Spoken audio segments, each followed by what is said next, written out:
आज हम एक ऐसी वायरल और डार्क कॉमेडी हॉरर स्क्रिप्ट का डीप डाइव करने वाले हैं जो ट्रेडिशनल स्पूकी ट्रोप्स को पूरी तरह से पलट कर रख देती है। एक ऐसी कहानी जहां एक भूत लोगों का खून नहीं बल्कि फ्री का वाईफाई ढूंढ रहा है। चलिए इस मजेदार विश्लेषण को शुरू करते हैं।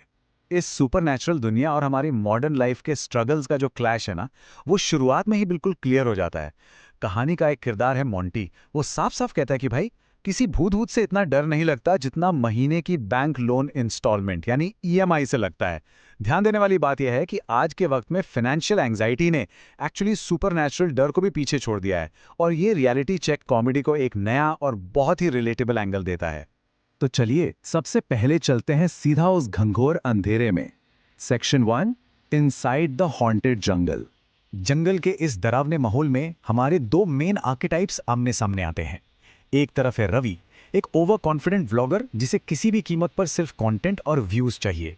और दूसरी तरफ है मोंटे, जो काफी रियलिस्टिक है, डरा हुआ है और उस आम इंसान को रिप्रेजेंट करता है जिसे कंटेंट से कोई मतलब नहीं, बस अपनी जान बचानी है और अगले महीने के बिल्स पे करने हैं।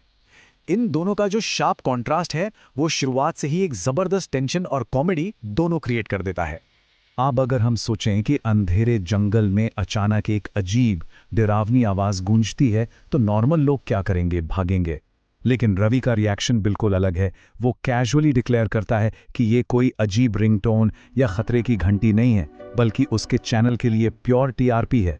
खतरे को एक वायरल अपॉर्चुनिटी की तरह देखने का ये ऑब्सेशन आजकल के इन्फ्लुएंसर कल्चर पर एक बहुत ही शार्प कमेंट है। और इसके ठीक बाद एंट्री होती है हमारी भूतनी की। Section 2, meet the modern ghost. एक सदियों पुरानी सफेद साय वाली आत्मा आती है, लेकिन किसी पर जानलेवा हमला करने के बजाय वो आते ही पूरा डरावना माहौल खत्म कर देती है। पता है कैसे? वो अचानक रुकती है और रवि से पूछती है कि उसकी एंट्री का एंगल कैमरा पर ठीक से शूट हुआ या नहीं। एक भूत को अपनी लाइटिंग और कैमरा प्रेजेंस की फिक्र हो रही है। ये सीन पुरानी हॉरर फिल्मों के लगभग हर रूल को तोड़ देता है। अगर हम यहाँ ध्यान से देखें तो हॉरर मॉन्स्टर का कॉन्सेप्ट पूरी तरह से डीकंस्ट्रक्ट हो गया है। एक ट्रेडिशनल भूत का काम होता है लोगों को डराना, बदला लेना। लेकिन हमारी ये आत्मा, जिसका नाम चंद्रमुखी है, उसे खून खराबा नहीं चाहिए। उसे चाहिए एक डिजिटल कोलैबोरेशन। वो जंगल में अकेली है, लोनली फील कर रही है और उसे सोशल मीडिया फॉलोअर्स की सख्त जरूरत है। ये चीज हमें ले आती है एक बहुत ही इंटरेस्टिंग मुकाबले पर। Section 3, influencer culture versus horror. इस पूरी सिचुएशन का सबसे मजेदार हिस्सा यह है कि एक सुपरनैचुरल एंटिटी की सबसे बड़ी कमजोरी कोई पवित्र धागा, गंगा जल या मंत्र नहीं है। उसकी सबसे बड़ी प्रॉब्लम है एक एक्सपायर्ड मोबाइल डेटा प्लान। वो बेचारी जंगल में फंसी है, नेटवर्क एक्सेस बिल्कुल जीरो है और ऑडियंस के लिए डेस्परेट है।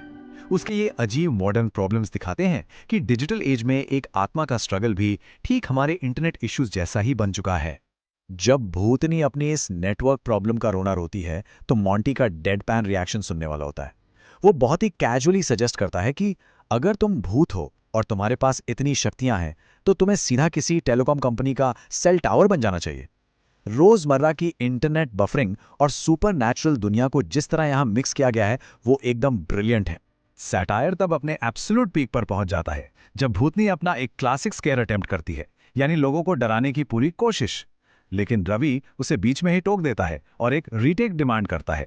उसका लॉजिक है कि भूतनी की एनर्जी बहुत कम थी और इस लो एनर्जी से उसके व्लॉग की प्रोडक्शन वैल्यू गिर रही है।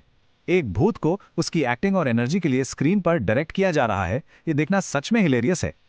और फिर हंसी मजाक के बीच अचानक एक हल्का सा इमोशनल ट्विस्ट आता है। पता चलता है कि यह डरावना साया असल में सिर्फ एक लोनली कंटेंट क्रिएटर है जो लोगों को इसलिए डराती है क्योंकि लोग डर के भाग जाते हैं और वो अकेलेपन का शिकार हो जाती है।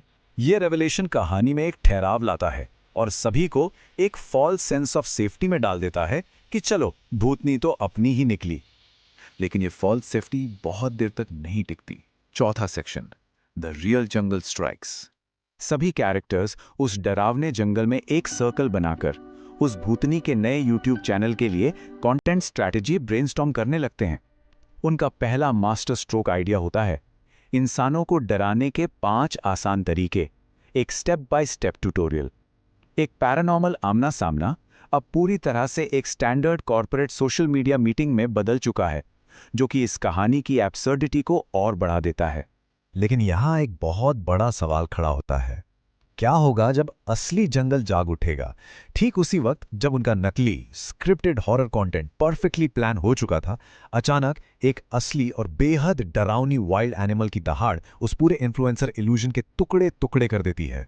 वो अचानक आई पैनिक रवि के चेहरे पर साफ झलकती है। वो ओवर कॉन्फिडेंट रवि, जिसे हर खतरे में सिर्फ अपना कंटेंट और व्यूज दिख रहे थे, अब डर के मारे ये एडमिट करता है कि ये नई खौफनाक आवाज उनकी स्क्रिप्ट का हिस्सा बिल्कुल नहीं थी।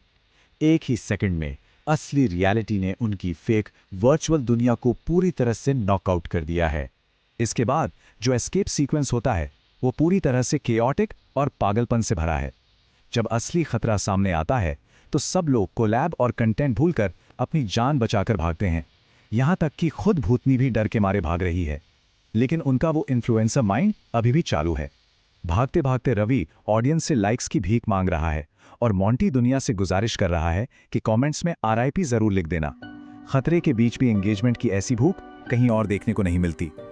और यह विश्लेषण इस बेहद शानदार और प्रोवोकेटिव थ्रेट के साथ खत्म होता है, जहां भूतनी डायरेक्ट धमकी देती है, मेरे चैनल को सब्सक्राइब करो वरना रात को मिलूंगी। इसे देखकर सच में यह सोचने पर मजबूर होना पड़ता है कि आज के इस डिजिटल दौर में असली डर किस चीज का है। एक बेचैन आत्मा का जो रात के अंधेरे में लोगों को डराने आती है, या फिर बिना किसी फॉलोअर्स या सब्सक्राइबर्स के इस दुनिया से चले जाने का। यह सच में एक बड़ा सवाल छोड़ जाता है।